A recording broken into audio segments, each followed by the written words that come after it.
Hey, what's going on? It's a series making music analysis simple. Today we're looking at what makes Anti-Hero by Taylor Swift sound so exhausting. Taylor has described the song as a guided tour of everything she hates about herself.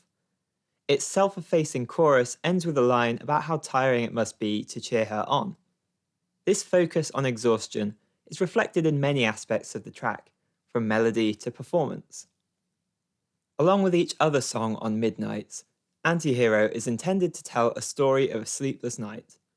The lyrics and their vivid imagery in particular make that concept immediately clear.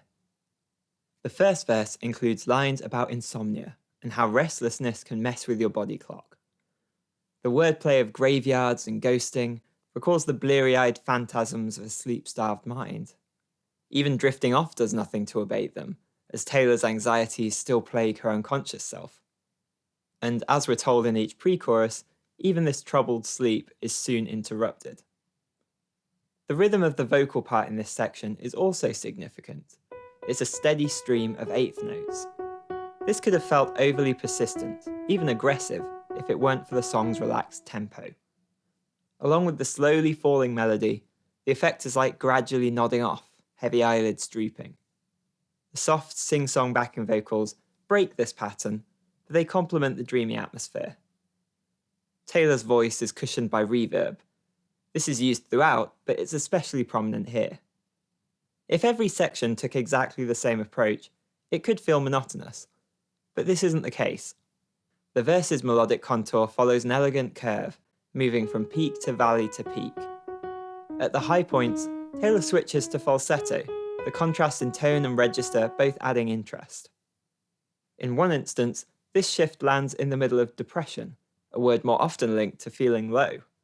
Later, the jump is on the word up, while Taylor is depicted as having fallen further still, into hell. This text setting helps to inject levity into lyrics preoccupied with death, nightmares, and self-hatred.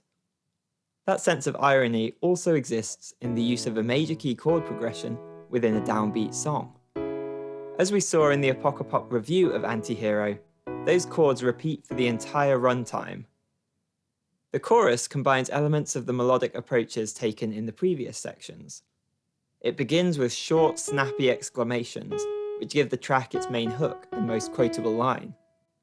But later, it moves on to longer descending phrases, like the rhythm and contour of the pre-chorus. When the word exhausting appears, the pitch dips during the second syllable, as if it's a sigh. On the word anti-hero, the melody emphasizes the interval of a fourth above the bass line. This creates musical tension that then resolves to a more consonant-sounding interval, a third.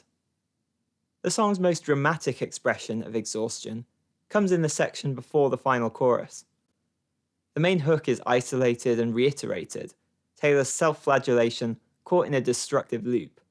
She sounds audibly fatigued here, the rhythm drags behind the beat, and her breathing is heavier. To match the pessimism of the vocal delivery, the melody changes, sinking ever downward. The repeated phrase, "everybody agrees," draws our attention to the very bottom of Taylor's range. At the end of the line, she wearily trails off in defeat, first with vocal fry, then with a lingering hiss. Before we wrap up, help the channel out by taking a second to like and subscribe. Anti-Hero shows us how to communicate utter exhaustion without losing the listener's interest. The melodies sometimes reflect the negativity of the lyrics, and other times knowingly undercut it.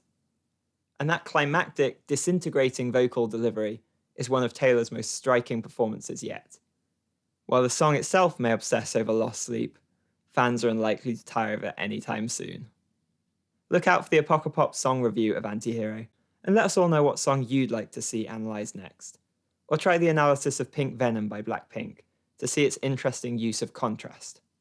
And for early access, consider supporting the channel on Patreon. See you next time.